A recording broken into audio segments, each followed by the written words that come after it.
Greetings, dear friends. My name is Vasyl Pekhno. I'm a Ukrainian journalist, and I am happy to invite all of you to watch this review on Ukrainian battlefield situation as of June the 30th. So please join and watch this video, like it, share it with your friends or those with whom you would like to share this video. Also subscribe to our YouTube channel and leave your comments below. Let's start. Every voice matters. Join our community, support independent journalism, and help us bring you the truth from Ukraine. Become a member of Ukraine Today. Join us now. Today, in this Express review, I will look at two main directions. Two main directions that have been the main topic of information attacks. Because, well, that's just how it is. I've said a long time ago that maybe I'm even cutting the branch I'm sitting on, in the sense that since there are no active movements on the front, perhaps even the relevance of a general review of the battle mapping, the classic sense of a map, arrows, troops moving here, generals stopping there, somewhat loses its meaning. Because it's necessary to talk about certain trends that are emerging. Yes, of course, once again, those same maps will allow us to illustrate these trends, so to speak. And so in this mode of reviewing the battle map, I see my main goal not so much as countering something, because countering some hostile influences should not always be the objective of objective media work. Rather, it is about providing an objective explanation of what is happening in a particular section of the front. So let's try to outline the situation on two fronts today. These are the Novopavlivka direction, about which there were many statements last week, and in fact there were enemy advances.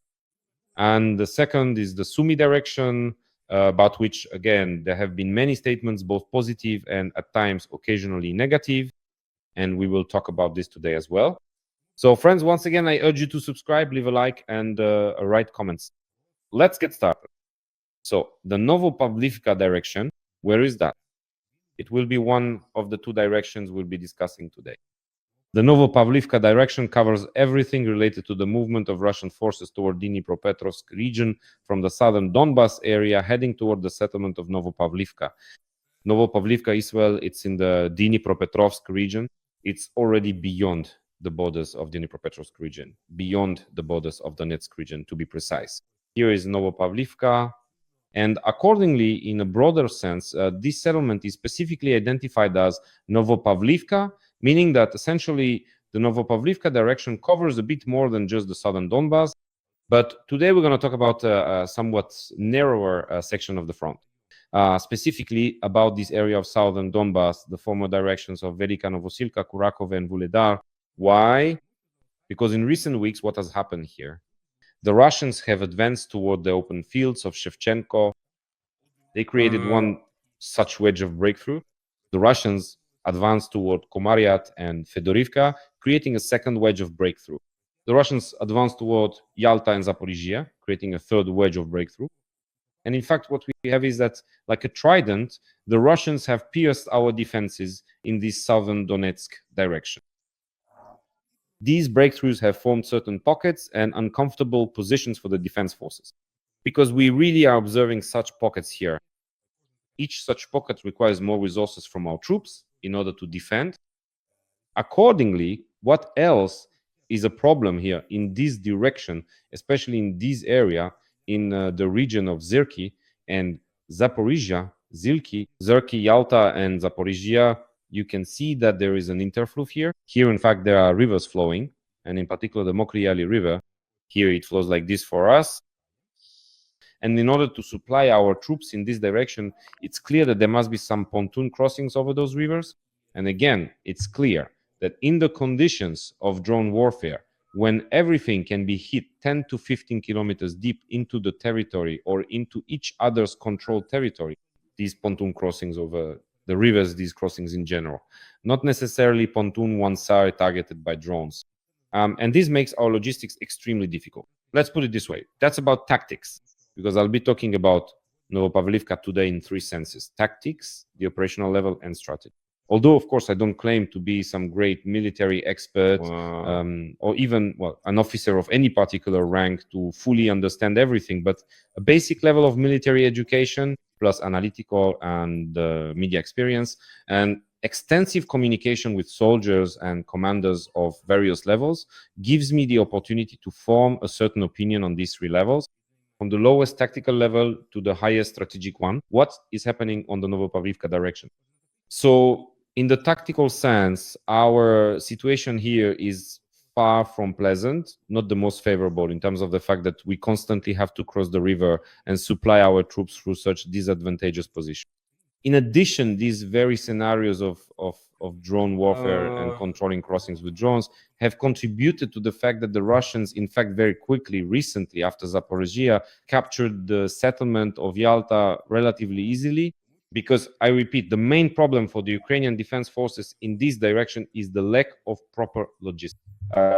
Holding on to these small crossings on these small bridgeheads, through which, by the way, I drew 5 arrows for a reason, because here, approximately across the Mokrieli, it is estimated that there are about 5 river crossings available for our logistics forces to overcome this obstacle. But there is no doubt that they are under the fire control of enemy drone operators. Now, the second problem, apart from this tactical issue, we move on to the second level, the strategic problem. Why is it happening here that the Russians are advancing? First and foremost, this is happening because of resources. The fact is that recently our positions here have been weakened in terms of resource and numerical support for our troops, because over the past month, there have been reshuffles in this direction. First of all, the leadership has changed. Previously, it was under the responsibility of the so-called Vuledar tactical group. This is a temporary formation at the level of an OTU or OSU. Only it's a tactical group. And now, if my memory serves me right, since the 18th or maybe even a bit earlier, the 20th Army Corps is responsible for it. This is precisely within the core system, which the reform of the defense forces is currently underway. One of the newly created corps, number 20, has taken up defensive positions here. Accordingly, after this change in command, there was also a rotation of units that entered this direction. There are now fewer units. Which units have left from here? Where did they go? Of course, I definitely won't be sharing that on air. But the fact is, there are fewer of them now. There are fewer resources for holding the line. In some places, a sector that should be held by 2 brigades is being held by just 1. And this is the first strategic level problem that has arisen here. Why do I say this is a strategic level problem? Because in fact, right now, for all the defense forces, having an infantryman in their ranks is a problem. Because mobilization for provisioning, supplying, and especially for recruiting infantrymen or assault troops into the defense forces is not just problematic right now for our military commissars, it's an almost impossible task. And basically all brigade commanders are suffering because of this. All brigade commanders, corps commanders, everyone is suffering because of this. We don't have enough infantry. And under these conditions of resource, let's call it resource starvation, we are quite justifiably transitioning to a new type of warfare. Instead of an army of infantry, we are shifting to an army of drones. And this is a very logical scenario for what in particular will soon be observed on the Novopavlivka front. So in that sense, as we shift to drone warfare, I can say operationally that some very bad news awaits the Russians here in the near future. Because in fact, we had prepared new defensive positions, not only in the rear of this area, but also in other areas which are being equipped in the best possible way, specifically for the conditions of modern drone warfare. These positions are built with the intention of using tree lines for cover. They are constructed within the tree lines, not in open fields anymore, but within the tree lines. They are anchored to settlements that are located on elevations, which allow, thanks to radio horizons, to control increasingly larger areas of territory, so to speak. Accordingly, in the near future, on the Novopavlivka axis, the Russians have, or rather, to be more precise, not so much the Russians, but we have every prospect that a large-scale, massive drone genocide of Russian military personnel will begin. Why? Let's take a look at this photo, at this image. What does it show us? You can clearly see on the right-hand side of the screen, everything that is currently shaded in a distinct red color represents territory that is presently occupied by the enemy forces. This particular line of contact, as it currently stands, delineates the precise boundaries of the ongoing conflict. Blue indicates lowlands. And right now, the Russians have essentially entered the river lowland. The Mokrieli River the Vovcha River in this direction, and other rivers that flow here. And in fact, they create, well, an entire river basin. The Solona River also flows here, I believe that's what it's called. A whole actual lowland formed by rivers, which the Russians are moving into. They are moving into this hollow, while our defensive positions, our defensive line, are located further up on the heights near the settlement of Iskra, Havrylivka, near Havrylivka, where these commanding heights are situated. From there, our drone operators will be able to inflict in the valley of these rivers where the Russians are advancing, just total destruction, a complete genocide using modern drone technologies. But all of this will happen only if we manage things correctly in this direction. And this is yet another problem that we are currently observing in the Novopavlivka direction.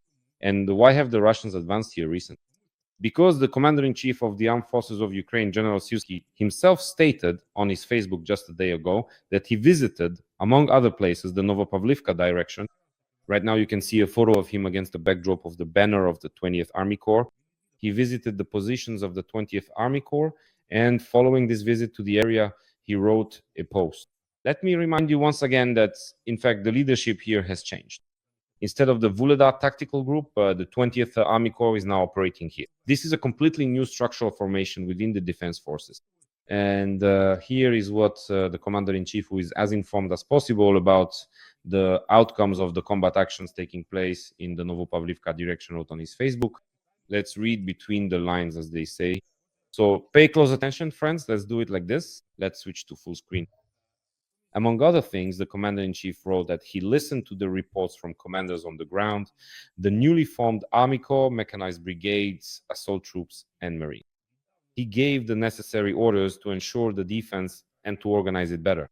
Now, attention, what I highlighted in blue, our troops need to be reinforced with trained personnel and timely, correct management decisions. He emphasized that it is important to maintain full control over the troops and the effectiveness of the units during the implementation of the Corps reform, when the management of Army Corps in the sectors is assumed by designated sets of troops. Now I'll try to translate this into plain language. What is the commander-in-chief writing? When he talks about proper management decisions, he's hinting that previously, let's say, well, it's not that the management decisions were wrong, but there are certain questions about them, and that's undeniable. So let me put it this way. I'll put up my image here.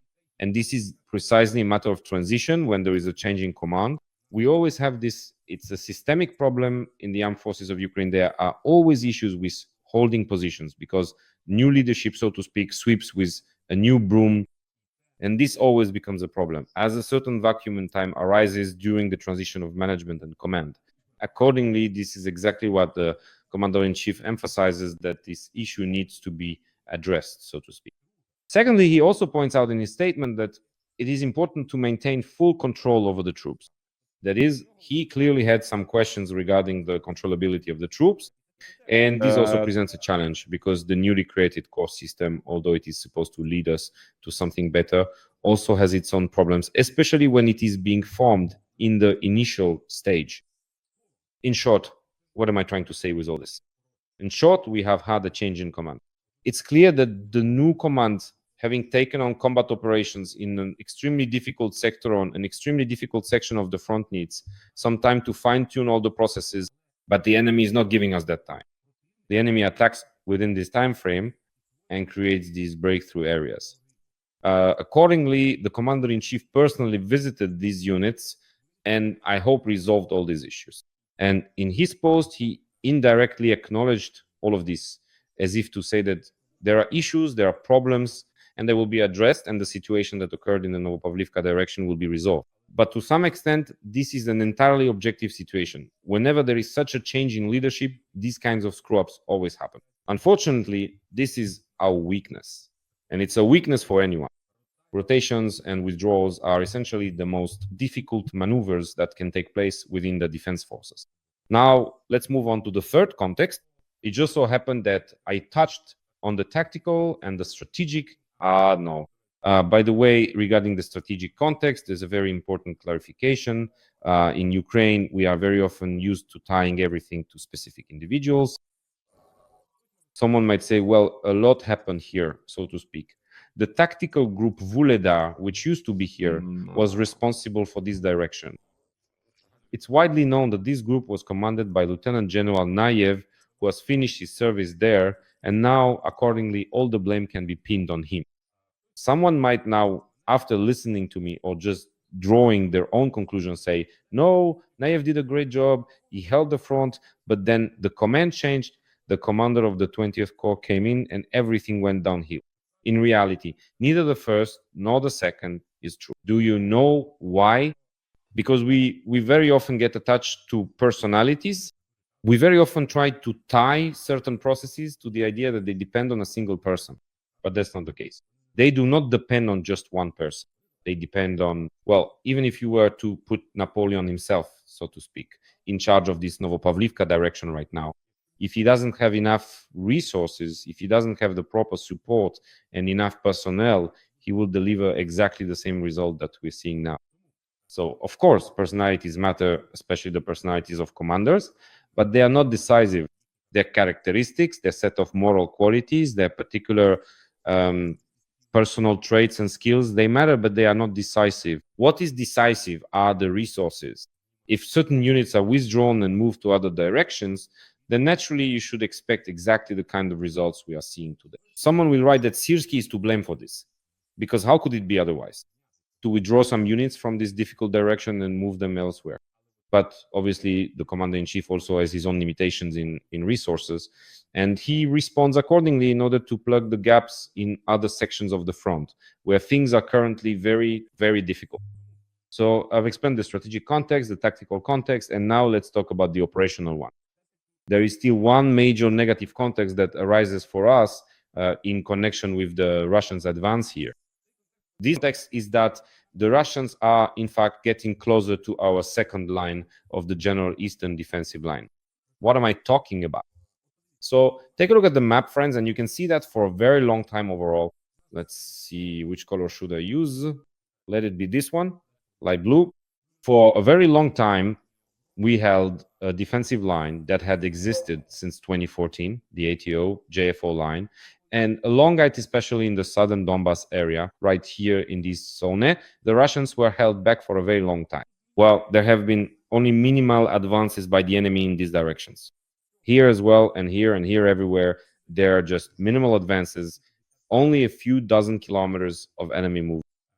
Accordingly, in order to ensure that these enemy advances remain extremely, let's say, minimal, it's necessary to have a second line of defense, just like the one that existed during the ATO and JFO. Accordingly, since the beginning of this year, from what I know and from what even 4 innocent analysts have uncovered using satellite imagery, Ukraine has been building a large defensive line that starts roughly from the Kharkiv Ring Road, passes through Izium, Balaklia, to the west of Sloviansk, Kramatorsk, and to the west of Pokrovsk. It reaches the open fields in the south of Donbass. In other words, our command is preparing for the worst case scenario of what might happen. And this is absolutely the right logic. We have to proceed from the logic that at some point we might lose Kupiansk or Sloviansk, Kramatorsk or Pokrovsk, Chazivyar and Kostiantynivka. We could lose all of these. And accordingly, in order to keep stopping the enemy, if, God forbid, we do lose these, we will have to stop the enemy somewhere along a similar notional line ATO, JFO 2.0.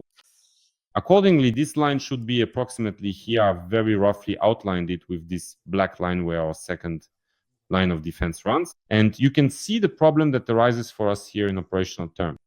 In the Novopavlivka direction, the enemy has come closest to this line of defense. And what does this in turn mean? It means that wherever the enemy gets close to the defensive line, they will destroy and devastate it, because they still maintain an advantage in aviation assets. Their guided aerial bombs are still able to strike our defensive lines in such a way as to wipe them out completely, because the enemy doesn't know how to advance any other way except by completely destroying everything in their path.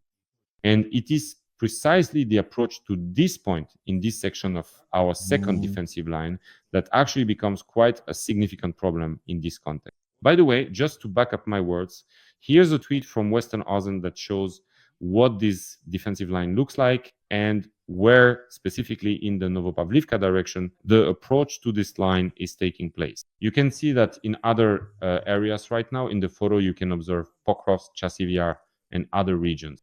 There the defensive line is farther back. It's not a straight line. The line is farther back there. But I specifically highlighted with a red oval, an ellipse, the area where in the Novopavlivka direction, the Russians are approaching our main eastern defensive line.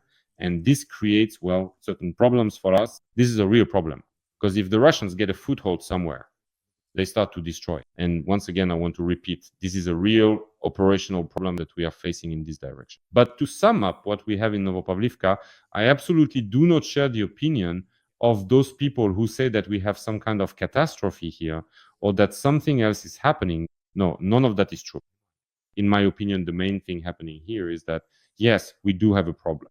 The problem is obvious, but this problem is not catastrophic. It requires attention, it requires control, but it is not something that would make us talk about catastrophe, apocalypse, criticism, or anything like that. There is no mass collapse. There is no huge breakthrough by Russian forces.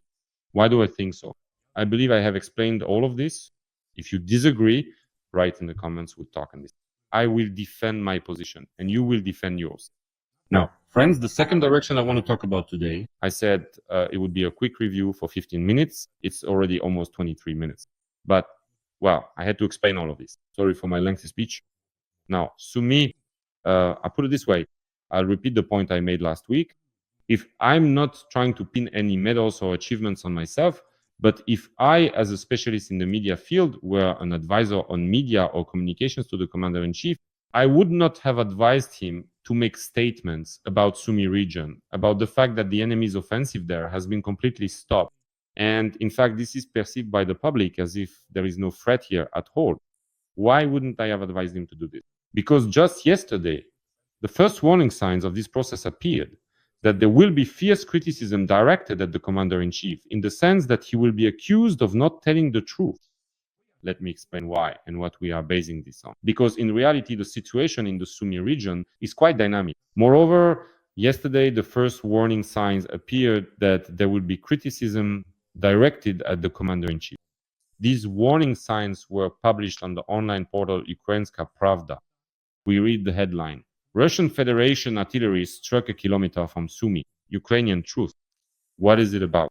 Sources, the interlocutor of the Ukrainian People's Party and law enforcement agencies, report that the point of arrival to the city of Sumy is less than a kilometer away. That is, on June 22nd to 23rd, the Russian army shelled the village of Pishan with artillery, which is located right next to Sumy.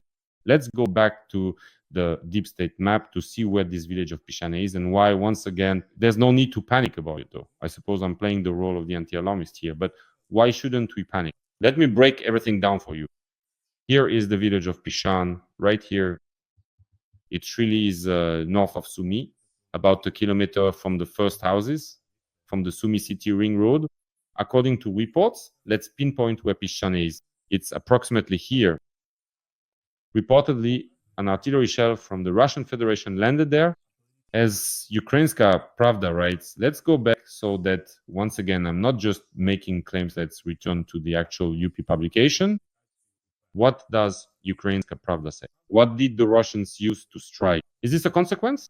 Here is the main important question, because once again, right now, information manipulations will claim that this strike is a consequence of the Russians advancing, creating a buffer zone, completely failing the defense in this direction, and so on.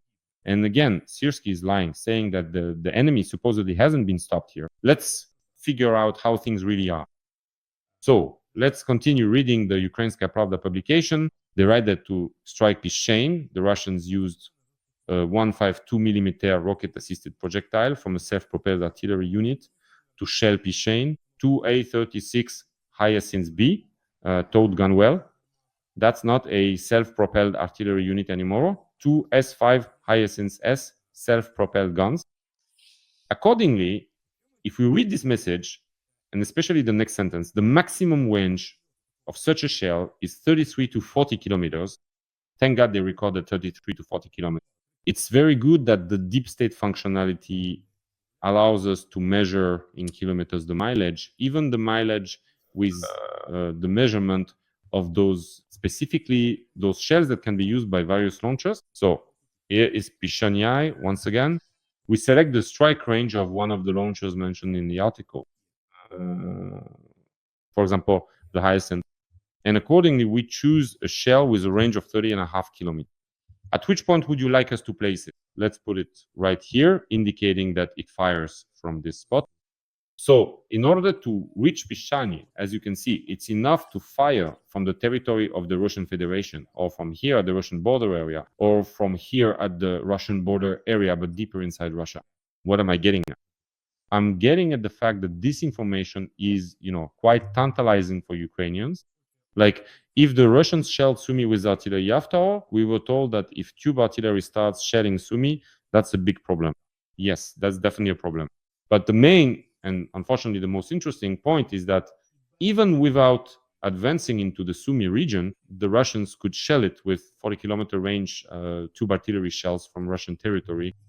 And even before they started this offensive, the Russians could shell with multiple launch rocket systems, which they used to shell Sumy 2 weeks ago. The Russians can attack with Shahed drones. The Russians can use aviation. All of these, the Russians are capable of using. Accordingly, as far as I know, tube artillery is still not present on Ukrainian territory in the Sumy direction. It is not present. It is not there.